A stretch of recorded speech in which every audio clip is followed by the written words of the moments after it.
Here we are. What's up, Ray? Yeah, what's up, Devon? Yeah, no. What do you got? What do you got there for a T-shirt? What is that? Some line, no guts, no glory, you know.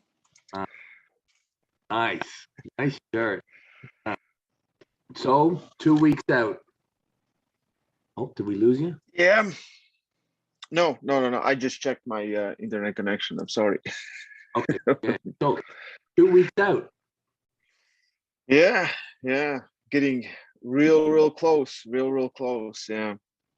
I just thought about this before I called you. You are the first guy to be staked twice. Actually, three if you count right and left. So you are the earliest guy to be staked twice and now 3 times. What an honor. You are the staking leader at this point.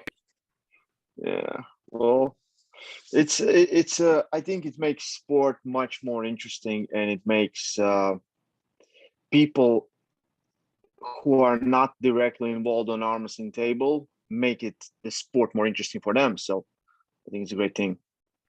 Now, I noticed that normally when you have your match, you know, you feel like certain pressures to perform or whatever. But I personally felt more pressure because I knew people were putting money on me. Oh, yeah. Do you feel that? I don't feel that. I think that's I think people will make some money from me. So I think it's a good investment right now. I don't feel it as a pressure because you've put a faith in a lot of things, and I'm very confident in this one. I'm super That's great. confident. Now, what makes you so confident? Do you guys have a history?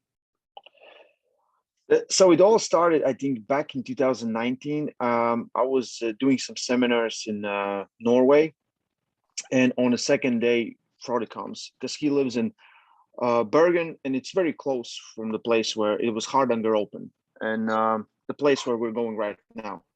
So he comes to the practice. I practice with everyone, and then we're like, yeah, let's go, let's do this, and we practiced for 3 hours. It's like crazy, just ripping on arms. We went up like it's dinner, like lunch or dinner. I don't even remember. We're eating like 20 minutes later. I'm like, you want to go again? He's like, yeah. So we had like a really crazy practice. And if you look, like, we arm wrestled for so long with different results on each arm. But I can say, like, he beat my right arm and I beat his left arm, and we both know that, and I went back, and some time passed, and they're thinking like they will do an event, and they really want to see me pull with Frode because they think it's just good for arm wrestling to do it. And I said, yeah, let's do this.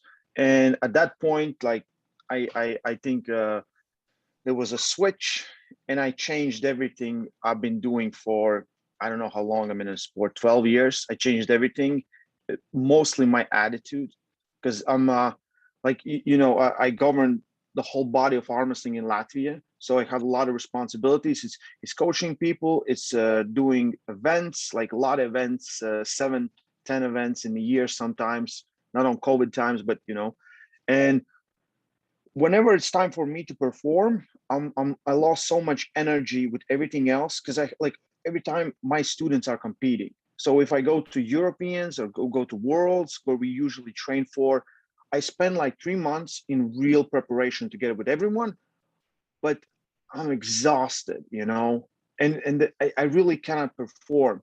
So I switched a lot of things up, a lot of people helping me with a lot of stuff, but I was like, okay, I need to get rid of my injuries that were holding me back with my right arm, and I need to get serious because I really don't want to lose this. And then it came to like 2020 after Norway, when we went to Viking Arms, like a month later, I have to pull with Frode, and I felt so strong on that February in Viking Arms. And I remember there was no doubt that I would lose. And of course it got canceled, like everything. And one more year, and I'm much better than I was. I would destroy myself 2020 version. So just with that, with sparring with everyone in Latvia, so on Friday I had Sandris. You remember Sandris? He won Zloty Tour. He lives like 250 kilometers from Riga, so he came to my town. We had competition on Saturday. On Friday, just to practice with me and Raimonds Antonovich. So, and because I need, like, when I get in a hook, there's really no one here that can beat me. Like when I get in a hook, and I want to work from that hook because everyone's a top roller, and I know Frode is not a top roller. He's inside puller. And when it's enough to beat them, it doesn't mean it's enough to beat Frode. So Sanders came with that, and like I just dominated him inside, and he's like, I'm so impressed, and I felt really good, and nothing has changed with me since then. I trained today, and this is why I feel confident, because I've been working my ass off for all this time, and I feel like the moment's coming. Like my left arm, that press, it's just natural for the left arm. It's really good. With my right, I have so many different things. When I was in Dubai, like my side pressure hurt. I really couldn't press in. So this is why I was struggling with Mazahir in practices, because I thought, like, man, if I cannot get this, there's no chance I can stop his top roll. And I wasn't really focusing on my fingers in his match up until fourth round. And then I was like, okay, I have to slip. And I'm like, oh, this is way better than I think. So yeah. This is why I'm confident. And since I get back here, I like every week it's 5 training sessions plus 2 pulling. I take 1 day off. I do all the recovery stuff. We have sauna, we have cold baths, everything else. And I feel really, really, really good. So that's where the confidence coming. Hey, that I could see why you have confidence. That's a lot of pluses right there. I mean, Frode is an amazing dude though. Like Frode is not your typical guy. Yeah. No, he's special. He is special. Yeah. I remember I had a friend of mine over at my house the other day, and he's kind of new in arm wrestling, and I'm kind of showing him. He's a bit smaller. He's got a smaller hand, and so at first I'm like, okay, these are the guys you have to watch: Rustam Babayev, Sasha Andreev, Marcio Barbosa, and then I start showing him things. I'm like, but never mind all that. I need to show you a different guy. Now watch what this guy does. So just know that whatever you think you should be doing, that you can do something completely crazy and have it work. Like, I feel like he's one of the more unconventional top level guys. Yeah.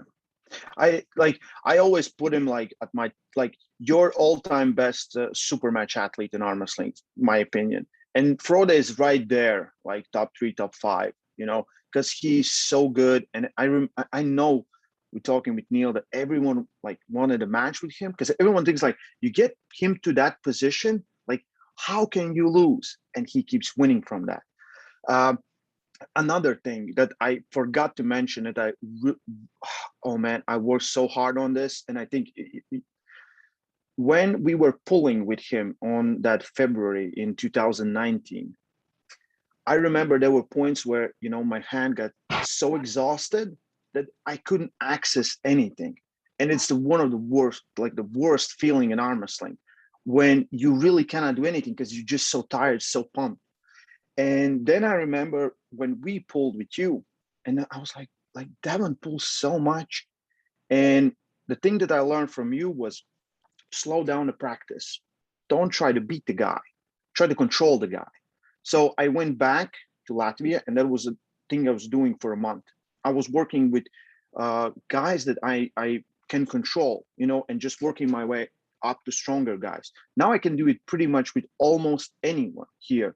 And like, I never get exhausted. Like in Mazahir match, like round 4, like I was fresh as a daisy, there was nothing there. So that was the thing that I was scared of. I don't want to get in position and feel powerless. I want to feel strong round 1 up until round 6. And that's the thing that you learned me. Like you gave me that just by pulling with you on table. I felt that I needed to access that more. And getting back to Latvia from Dubai, I noticed my endurance was really great, but my starting power was very low because like in my home, and you know how you train at your home, you feel comfortable, you know, and I felt really good in Dubai, but my gym, it's my kingdom. And I built that starting strength that now I can explode, I can hold, and I can do all those things. So I'm not afraid of that. I will test the waters and I will see where it goes. And that's where the confidence is coming for, because no one can kill me in a practice. Like I practice for hours, 3 days. Sometimes I will pull with my guys on Tuesday, like my club, and then I go and pull with Giannis clubs on Thursday, like 2 days in a row. And I'm the same guy. Nothing changes. Ray, you need to take a trip to Ottawa and come and hang out with me. Hey man, I still have those tickets. I Yeah. bought tickets like since we were doing bottom 8. Yeah. Yeah. Well, hey, you come crash with us and we'll just tour around Ontario and I'll give you to all the different dudes and all different clubs and we can give you like a 2-week training camp.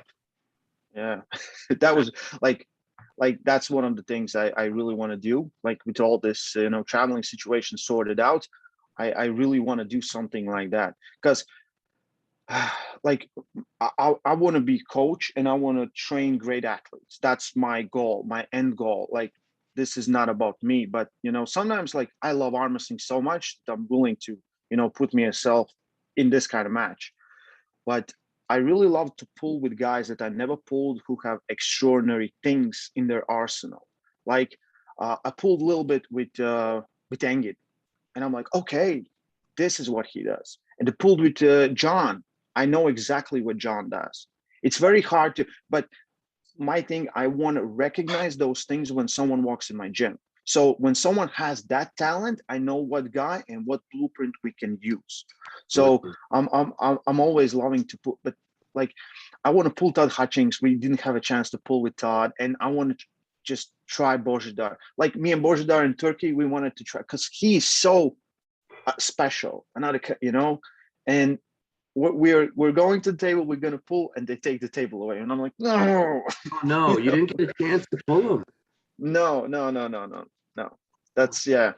But I want to do a trip to Bulgaria as well because you know it's interesting things they're doing there. And as someone who loves the sport so much and wants to educate people, you can take a lot of different things from a lot of different systems. And I don't believe there's one great system for all. It's a constant work. You know, if it works for you, don't try to fix it. But you always need someone from outside telling you, man, that's bullshit. You know. Yeah. No, I agree that there's a lot of things that work, and just from listening to you talk, I see that you're doing a lot of things. Your investment is sounds like it's somewhat broad. Like sounds like you're hitting a lot of different things in your training. So I mean, my training, even with at 46 and all the time I've got in the sport, it's still evolving. So where are you? So right now, like for the last, say, 3 months or 2 months or whatever, where is your mind with what is the perfect training system? Oh, and before I ask you that, this is your full-time thing, right? Oh, yeah. Yeah. Yeah. That's what I thought. It's, yeah. Yeah. So what sorry, finish. Yeah. So what is the perfect formula for you at this time for peak performance? Okay, so I love my gym training. I'm really crazy with that. I'm like a madman. I always been. I can train 3-4 hours. So being in Dubai and we have to condense everything in an hour and a half with Larry, I made my practices or training sessions shorter, which are working better. Because sometimes I was just, I finish something and I'm going around and I have my notebook and I always write everything down. Like I have written down my training since 2008, I think, So I have a few books of that and I'm like, okay, I will do extra this and it's 20 exercises. And I'm like, okay. So now I'm thinking my best formula right now, I do 4 major weight sessions plus 1 pulling, and then that's 5 days, and 1 day of me figuring out, do I need to rest, or I can do a little bit extra, something that doesn't put too much stress on my elbows. So I'll have something like 2 back pressure sessions that where I focus more on all the elbow flexors, pulling together with pronator, and then I'll have side pressure that like we do side pressure from the front, and more about all these moments, not necessarily these kind of moments where you go inside, but and it's very interesting the things that I do, and I always give to everyone that, but 2 sessions for me, my elbows don't hurt, like, and with all that I kind of figure out the perfect balance where my elbows doesn't hurt at all. Like I can train my side pressure real heavy, and then I will have like practices and I will let everyone hit me in a hook, and I can stay there and my elbows never hurt. And it comes from a lot of lessons, from a lot of years, and from a lot of people. I always like, I why should I make my own mistakes when I can hear what other guys did? So if I feel like something is doing too much, I will talk with Giannis, with Raimonds, we'll bounce out ideas and figure stuff out. But 4 gym sessions, one pulling at least. That's the minimum.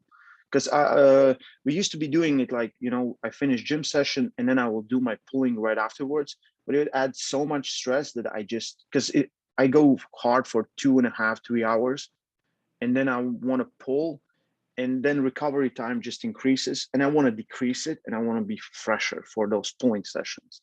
And the thing that I kind of, again, took from you, I'm pulling a lot of guys that are way weaker than me. But I will pull with them for a minute, and I will just stay on that table for an hour and 2, and put myself in different positions, and then work on, like, this guy, he can get real high, and it's very hard for me to top rope. I will just try that, and ride that beast and things like that. Just I think we need to be put in uncomfortable positions, and this better than anyone else to really grow. You cannot grow from a place where you feel really strong, because as soon as someone puts you out from that position, you're like, what's going on? And I don't want to ever be in that position, So yeah, that's kind of my training right now. But what about, so I'd like to ask you some questions about it, because I feel like you're super professional about all this stuff. So your table session, where would you put yourself on the team that you pull with? Are you the strongest guy? Are you in the middle? So I would say like 2 years ago, there were a lot of guys. Like being in top 10 in Latvia for me was hard because I was doing too much stuff. Right now, I believe I'm top 5, top 6, overall. Like Vlad is still, the king right now. I right now, you can ask, I beat Giannis on practices almost all the time. And then the strongest guys, I can pull with them. There are a lot of times where they can beat me, because sometimes guys want to beat me. But in my club, I feel I'm the strongest right now where I am, because Vlad moved over to a different city. We have like a branch of our club that he works with, and Vlad is there, Sanders is there, the top guys. And everyone else is kind of up for grabs. Raimonds, of course, Raimonds. Raimonds is like my kryptonite. He has that terrible top roll that should be banned, And but yeah, I'm right there with everyone else, and I know how strong my guys are from guys that they have beaten, where they are, and how they pulled, and from everything. So I'm very confident that I'm really strong right now, and pretty much should be in my best shape. I should be. I don't know how strong Fraud is. I don't know where, but I'm strong. I'm coming in strong. If I lose, being this strong, I'm cool, That's just interesting to me with training, because I find you can pull more if you are the strong guy on the team. You have less. Yeah. Oh yeah. Sorry, I will get to that. So my club, like me and Giannis, we live in the same house. We have 2 different clubs. So Giannis clubs has more right now top guys they come for practice. Okay, there's two top guys. There's the new guy, Toms Rosits and Raimonds. So if I pull with them, it's hard, but it's it changes. We are pretty close to each other. With my club, everyone's like, we have a lot of new guys coming in, like beginners, amateurs, and low level, not low level, but good pros in Latvia. Yeah, and I can control with anyone there. I can, it takes me about a minute to crack you, and then it's over. And so I can work on a lot of positions, but they also, I'm always giving back. I'm not taking too much. I don't like to be too aggressive in a practice because I don't need that. But sometimes I will just, I'm like, how should I be aggressive to deny everything? And then I will try those things. So I usually tell what I'm going to do, and then we just do it. Like, I will have like my about 90 kilo up to 100 kilo guys lined up one after another, and I will pull each guy for a minute, like one after another with the same arm, and not trying to pin them, but controlling them. And the rules never stay on the same place. Never get here and just wait for, a minute, but to move around. So I can get a lot of those repetitions. And that's one of the things that I really believe made you become such a great arm wrestler. And a lot of people are kind of neglecting it because they think about like, but as soon as something happens, what you're going to do then, Do you practice starts very much? No. We did some ready goes with Giannis, like I think in January, I remember, but then I wasn't I just had COVID and I just felt weak,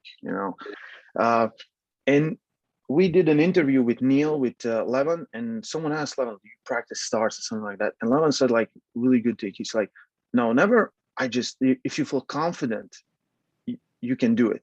And I'm like, okay, all I need to do is be confident in a move I'm going to do. And that's how it's going to end up. If you feel good, you don't have too much, problems, issues with your arms, elbows, whatever, you will be good at starts, because reaction never changes, for me, at least in the last years. Like, I still look at Giannis like he's like so fast all the time. So yeah.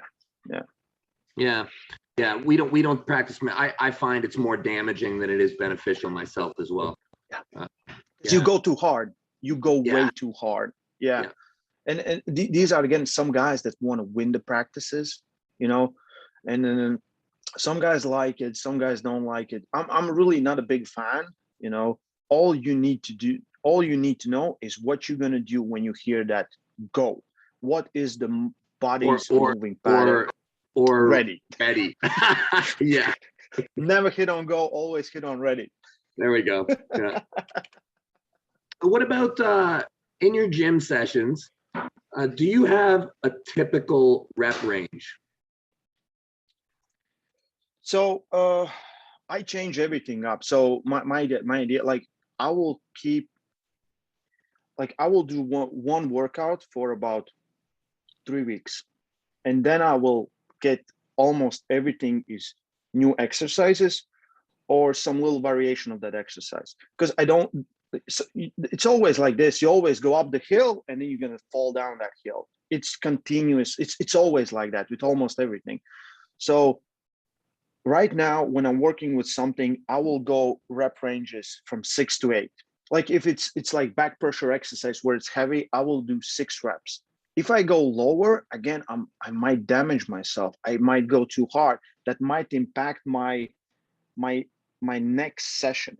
So the thing that I don't like one rep PRs on most things. There are some exercises where you can do it where it's fine, but if you do them like all the time, you will sacrifice your form. You will sacrifice that muscle body connection. All I want, like, I don't want to be super strong just here. I want to be super strong here, here, and here, And when you start going for those really heavy lifts all the time, you will break up, And I found this, like, it really kills your progress, because you might be lifting more, but you're going to arm wrestle the same because you didn't increase, nothing in between. You just stayed the same in same position.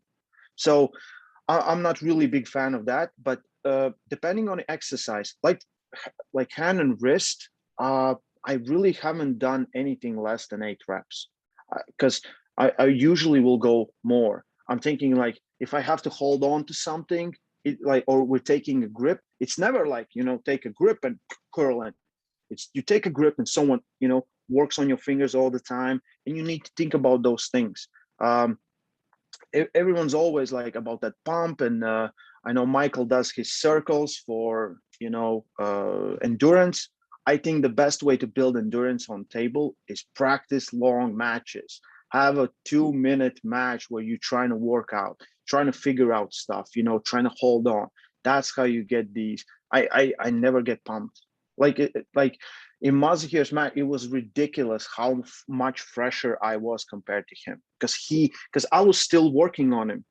Even I wasn't doing that much on his fingers, I was still doing something, and it just break up, and you can see like how terrible feeling that is, and I never want to get that feeling. So we always think about people that do manual labor. They come in strong. This is why they come in strong, because they do a lot of manual things. They move around and things like that. And if you do your gym session and you just do 4 sets of 10 reps of wrist curls or whatever, that's how much you have worked, and it totals like 20-40 seconds. But if your total is 5 minutes of holding things and then working from them, you might be doing lower weights. But if you slow down a match or something happens, you win. And also you can I will do some exercise where I'm working on that strength, where I want those 6 reps, like super heavy. Like I like Mazarenko's eccentric handle. I will do those lifts, static holds with super heavy weight, 5-10 seconds. But after I finish that, I will do like 30 reps with something, working around, because this didn't give much time under tension. And I believe arm wrestling is all the time under tension. Since we take a grip, there's a lot of this everywhere. And people kind of think about this as an exercise. It's not just one move, it's a lot of moves, and everything's working together, and everything is tense up on real time. There's no like, you relax, or things like that. So yeah, the rep range is interesting to me. I always worry that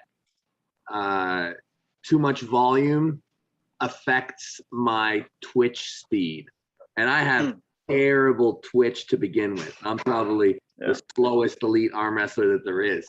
So I always, and I typically do work higher range, and I always worry that I don't want to slow it down too much and do too much work, because I worry that it will take what little explosive capability that I have. Do some sets, like say like 6 reps is really optimal for strength, for everything. It's like that 5-5 system with powerlifting. But do that, like and you work hard and you get really like super heavy weights, or that you can do 6 reps, and then you take down 20-30% and work with that, and you will hit both of those at the same time. And you cannot lose speed just because you did it, because you just had that that impulse of big weight. And that's the thing that I'm always afraid of. If I haven't been lifting heavy in the gym, I always felt like I cannot be strong. Now I took everything down and just started really controlling the weight and working. Like my thing is, I always say to my students, like, control the weight. If weight controls you, if you just move it up and it falls all back down, you didn't do anything but just to move it up for a second and then it fell down. But if you can hold it, stop it, move it around, you're the king. Are you still doing powerlifting? I'm doing bench press. Like I'm really focused on this match. So I did I think 2 weeks ago, my last heavy bench press session. My back is really bad and I cannot do full powerlifting. But as soon as this is finished, I want to do some bench pressing too, because I always know if I can bench big, I'm very close to where I am. So tomorrow I will try my close grip max, and if I hit 170 kg on a close grip, I will be very good. It's a good indicator for me that I'm strong and I feel overall strength. Yeah. I just love bench press just because I'm so gifted at it, you know. Hey, it's very interesting. I find that there is a very strong correlation between bench press and arm wrestling. I do. Not that I'm a good arm wrestler at all. I've seen a lot of guys who have amazing benches be really good at arm wrestling. We just had Brandon Allen, Dave Depew. That's a match that's coming up. Both, power lifters. I know Brandon. Yeah. I always don't like the correlation comes when that power lifter comes with a strong hand. If the power lifter comes with a hand that's just used to being bent back, it's very hard to give him something. Because I have a lot of guys coming in. Because a lot of guys were asking me, like some guys even asked me at powerlifting competition, does arm wrestling help to powerlift? Because you bench so much. I'm like, no, it doesn't work like that. No. I don't think so. Yeah, but it might work the other way. It might work, and I always like. I know Igor is 100% against this, and I say like, yeah, maybe the bench press that I'm using, like super wide grip, I don't see that much benefits from it. But the closer grip you take, and if you're still strong at that, most of the times you will be really good at some pushing motions, side pressure motions, things like that, because your joints are like, they already have that lot of stress on it. But you have to be gifted with stronger hand than average power lifter, in my opinion. Yeah. So you do a ton of stuff. You do a lot of coaching. Can you talk to me about WAFF? Yeah. Can you tell me, I hear bits and pieces, like the split. How is WAFF doing? Is WAFF alive and well? You really cannot kill the WAFF. So WAFF is like you take any major sport and you look at the Olympics. You look at any sport that was in Olympics. That sport has one governing body. So if you're in that sport but under different federation, you are never really a world champion. At amateur standard, like it is. WAFF is that for arm wrestling. It's always been. Right now, I don't think they made the right choices, and the communication hasn't been really great. I just received the email that World Championship in Batumi, that was in Georgia, just got postponed or canceled, or basically canceled, in my opinion, because it's very hard to make it.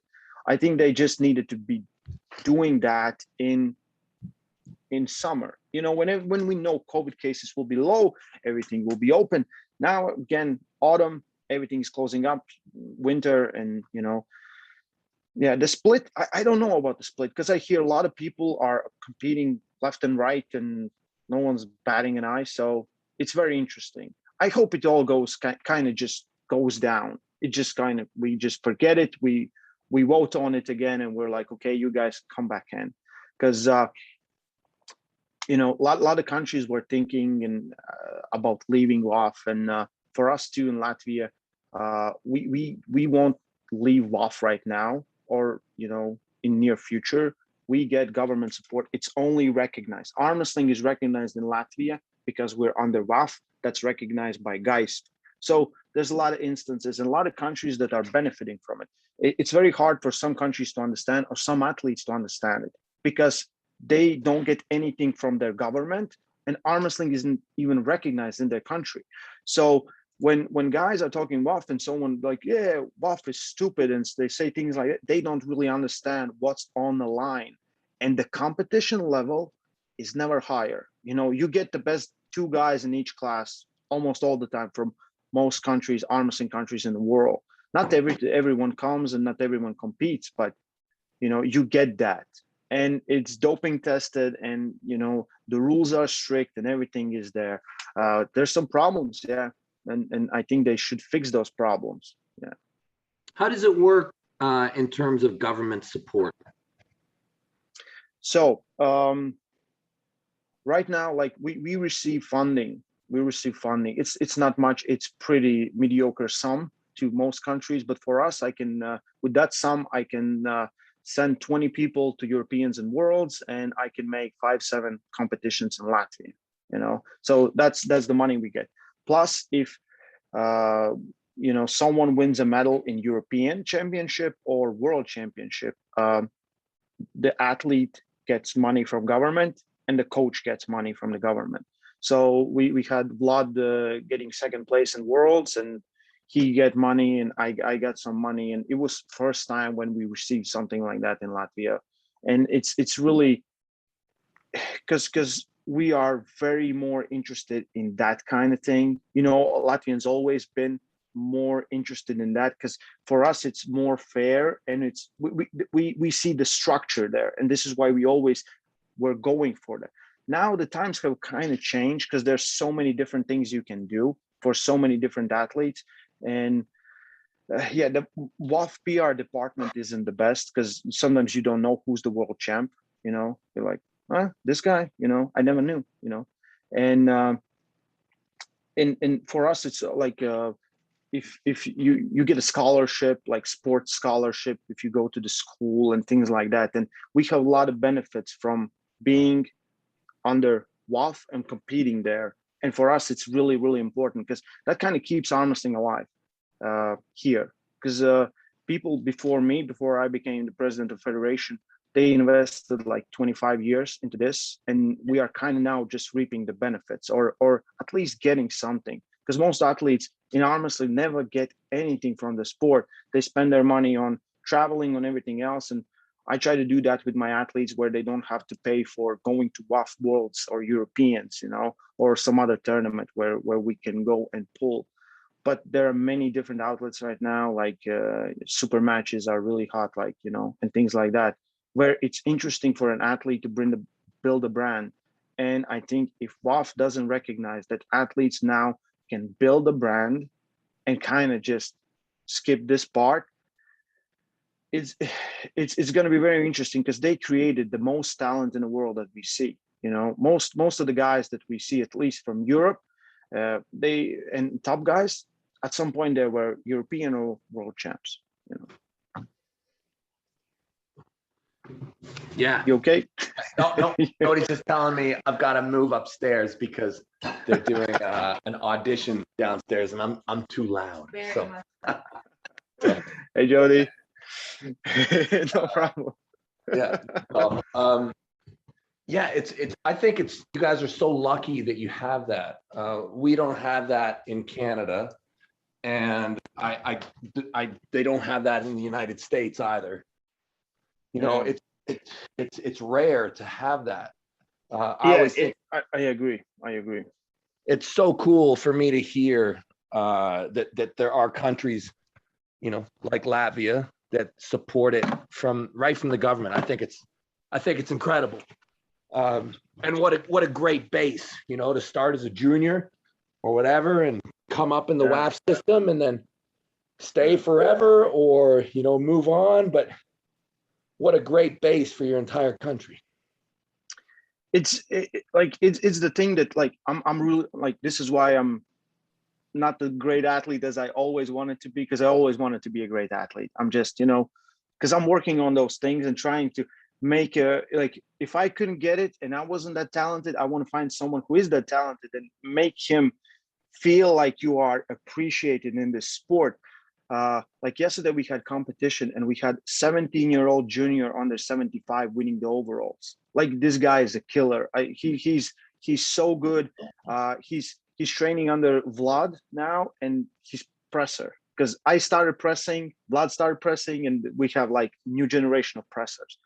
And I looked at him and like, we need to get you to the worlds, because this is like, I remember there's like 3 instances where someone was in Latvia winning overalls or being top 3 in overalls, and they were juniors, and they were all medals, all have medals in worlds or Europeans.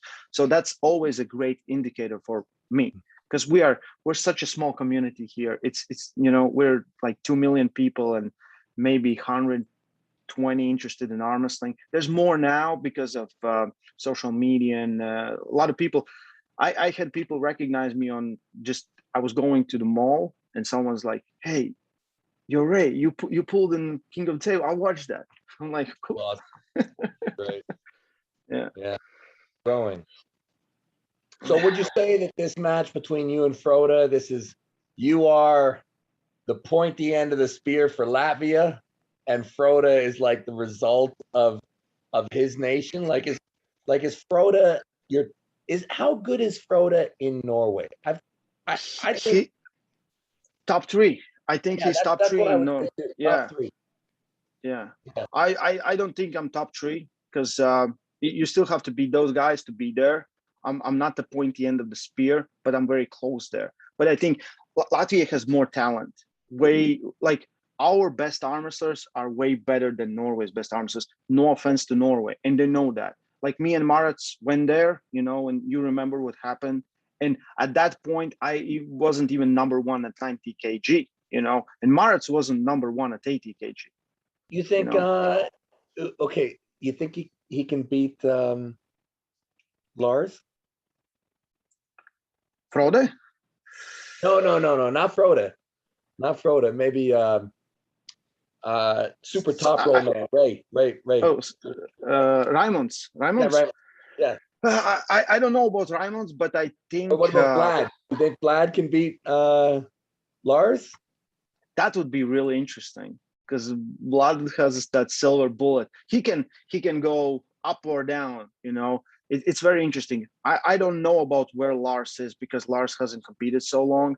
But yeah, of course, if Lars comes back and he beats everyone there, because Robert, Sindre, Frod, then he's the man. But I think like Sanders, I think could beat all of those guys except Lars because I don't know where Lars is. Yeah, Cinder and Robert are super strong too. Those other I know that Robert just keeps on getting better. Cinder is very interesting. He's a break dancer. Did you know that? No, I didn't.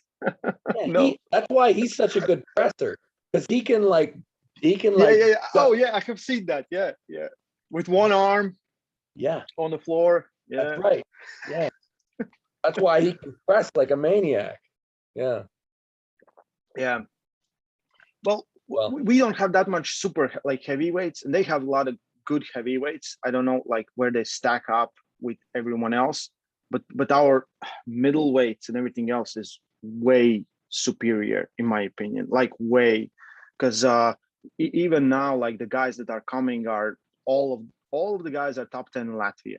In overall, we have Kaspars having a super match there versus Lithuanian guy that lives there. Vlad will pull Lachazar. I forgot his last name, but he's Bulgarian that lives there. He's really good. He's way bigger. And Maratz will pull Asle Kvamsdal. Asle he's a terrible matchup for Maratz, but he needs a challenge. He needs someone like that. Yeah. So less than 2 weeks. What do these next 2 weeks look like? So for next 2 weeks, I'm having 3 gym sessions next week. 1 pulling, but that pulling will be just with my novice amateur guys, where I just work on my setting up and being strong at the center and things like that. Not really arm wrestling with someone, but not going hard. And last week I will do maybe 1 or 2 super light sessions, Monday, Tuesday. No, I think just Monday, and then Tuesday, Wednesday, Thursday we are arriving in Norway. So Friday we're pulling. So I will take 4 days off. I have not taken 4 days off since I don't know when. So right now, even when Sanders was coming up, we did really heavy back pressure on Tuesday, and and Wednesday we did side pressure with Raimonds Antonovich together. And Thursday I just I had massage for my back, so everything is, all the knots are free, and I felt fantastic. And I remember I was going to that practice, and I'm like, when your arms are starting to heal up and it feels good, and at one point it starts pulling in, you're kind of stiff, and I'm like, okay, I might need an extra day. I didn't. So let's see what 3 days or 4 days of rest can do. Yeah, rest is a powerful thing, that's for sure. Rest, I've found a lot of rest can be really good, especially if you're a guy who trains all the time. It can be. Yeah, for me, I'm always scared because I'm like, what else can I do? And so, and most of the times I will overdo it. I just overdo it. I like just take a break, just relax. I will still be doing some, just some warming up with the resistance band, super light, nothing, just to get blood flowing and body moving. Because I think that's one of the things you cannot do when you've been working out and just lie there and sit there. You need a little bit something, not much, just a little bit, and that's enough. Just a small warm up. Match happens. No worlds, right? No worlds. So are you going to be in King of the Table too? First arm wars. I'm pulling Alan Guerra with right arm. Okay. Yeah. I heard arm wars might be a little bit. We're having a hard time. North American athletes are having a hard time. Yeah, most likely North Americans are not coming. Yeah. Yeah. We'll try to figure out something. I haven't talked with Neil. I think he's on vacation. He doesn't respond to my messages, and he just posts pictures with him being on a beach or something. Yeah. So I hope it happens. If the arm wars happens, and I love to pull whoever there with both arms because I really want to pull. And this year I haven't really had any tournaments. I'm just pulling super matches, which is kind of fun. It's something new for me, completely new. And then most likely King of the Table too. I think it would be good to bring me back. I think it would be good. Yeah. And I don't know. Suhail might be the one. Yeah. I think that's a good. There's a storyline behind it, because Mazahir was the man, and I think he's the man right now. So it kind of makes sense because I beat Mazahir, and I could, and plus he's a big dude, and I'm super small. Just would look crazy good when I beat him. There you go. Yeah, he is a monster. Suhail is a super dude. Yeah. Those guys are really great. I really miss like Dubai guys. They were so like everyone there was really, really nice, and just I don't miss the hot weather at all. Yeah. It was too much at the end. You know what I mean? I think Larry's on his way back early now, unfortunately, because his friend died. I heard. I haven't spoken to Larry, but I heard he's on his way back earlier than initially was intended. Yeah. I think next week. I think next week he's going back already. Yeah. Oh, terrible thing that happened with BDS. Yeah. BDC. Yeah. Well, so do you have anything else to add? It's been really great to have you on here. Man, I don't know. First of all, you look way better. Yeah. You look you look healthy. You look like maple syrup isn't in your bloodstream anymore. Yeah. I was that was peak performance for me. Peak performance. I think I lost. Well, I think I lost probably a good 20 to 15, 20 pounds. When you saw me, you know how you like pull your stomach in? You know how you can suck. Yeah, you could. I couldn't even pull my stomach in at all. Not even a bit. Like I was unable to vacuum my stomach at all. Yeah, I was max capacity. But hey, it worked. So it worked perfectly. It worked really good. Like the video I did, like Devon Larratt Sharks Armwrestling World meant every word, dude. Like crazy thing you did. The whole place, the energy, and I think it started with that trash talk. It was like just so great, that small bit. And we know Michael came in prepared. He looked so jacked. He was training. He was like, but you just denied everything. And I'm really excited to see what happens for you next. Like really pulling Levin would be a big match. But if anything else happens and you pull anyone else, like still, because that's the version, like really that I didn't think we're gonna see again. I really like when we talked in Norway. You remember? You know, it didn't feel like, you know, and you kind of went back to the roots, to the fundamentals, and you just dominated them. You know, want to see my best Devon Larratt impression? My best Devon Larratt impression. Oh, what is this. it? Oh no. Yeah, that's it. Yeah, that's funny. Hey, I've done a lot of things in the sport, and you know, every time you have a match, it's a time to start again.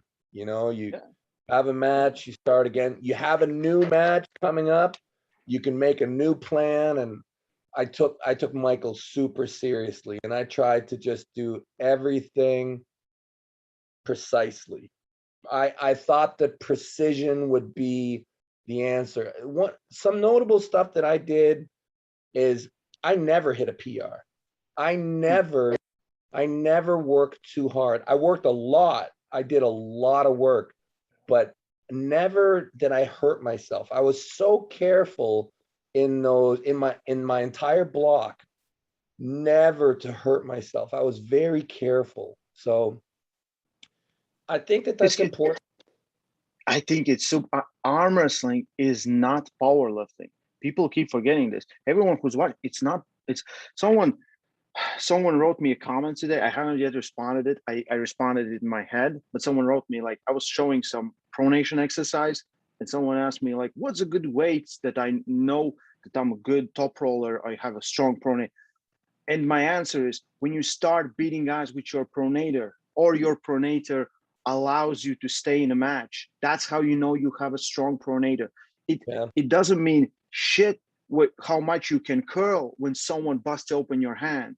So it all comes down what works and how much you can do it. Like PRs are a weird thing. We always want it because it's like a measurement tool for us, especially arm wrestlers, because you never know. There isn't like levels like up our heads, like you know, going up and down. You never know that. The only measure is like how you feel and your opponent. Did you beat him? You were good. You lost? Well, go back and work again. You know, figure out what didn't work. Because we don't have that as like powerlifters have it and weightlifters have. Like if you arm wrestling is not lifting stuff, it's arm wrestling. Lifting stuff helps. You know, people keep forgetting it. People, you know, don't PR. I've had quite an evolution. I hear a lot of the stuff that you're doing. I've done a lot of it. You know, I used to write down everything. I used to keep records meticulously. It's like at the beginning, I didn't keep anything and I did everything by feel. Then I went through a period when everything was written. And now I don't keep records anymore again. I haven't kept records for the last probably eight or 9 months. And I think it came back. There was a couple things. So I remember when I was getting ready to arm wrestle Andre Pushkar, and I kind of identified that match as a success for me because I thought I performed very well. Now, leading up to that match, I probably for like 3 months beforehand never lifted more than probably 25 pounds. Never. Because my right arm was injured, was very badly injured at the time. So I was just doing rehab, and whatever I was doing with my right hand, I was doing the same thing with my left. So, you know, kind of through that process, I found that, you know, there's something there with just, you know, being healthy and having good form when you exercise. Because, you know, when you do rehab, a lot of times you're not thinking about the weights.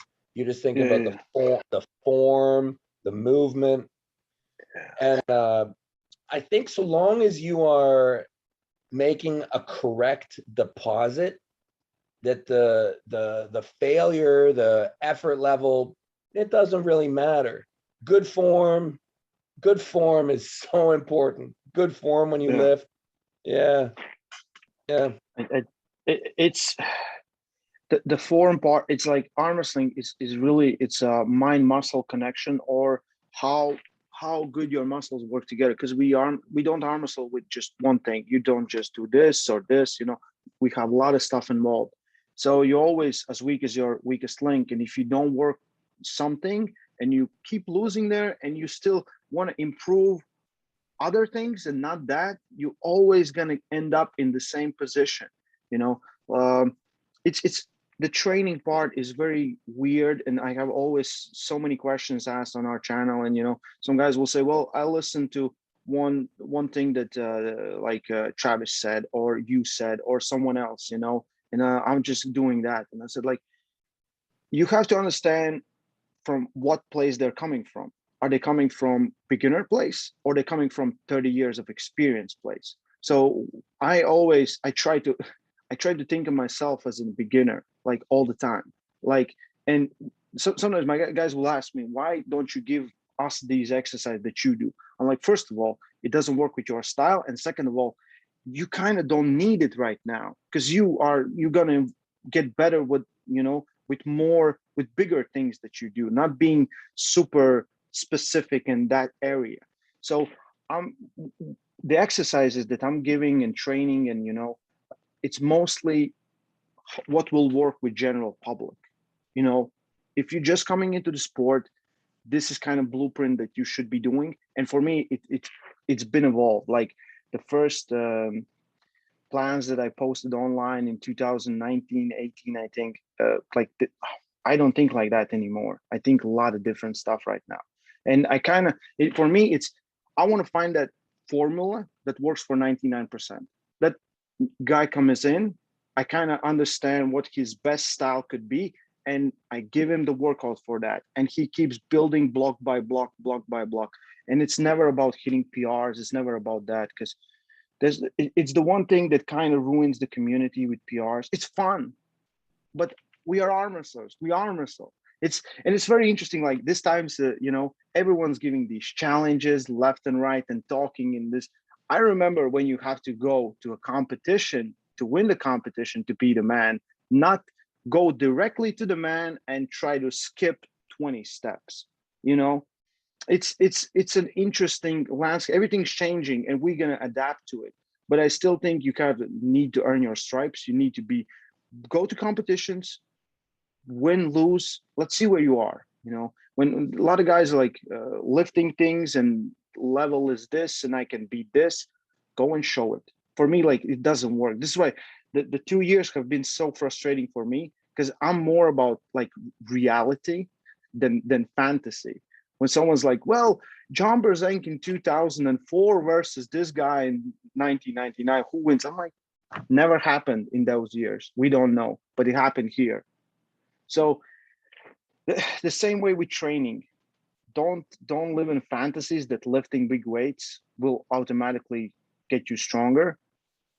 Do that on table, you know. And if it doesn't translate to the table, you're just, you know, wasting your time, muscle, and energy. Frode Hoagland versus Coach Ray 2021. Yeah. Get on it. Yeah. Hey, buddy, it's been great having you on here. Thank you so much. Yeah, man, it's always pleasure. It's always pleasure. I will try to figure out that trip, you know, to Canada, spend 2 weeks there, and just arm wrestle and sightseeing. That would be so incredible.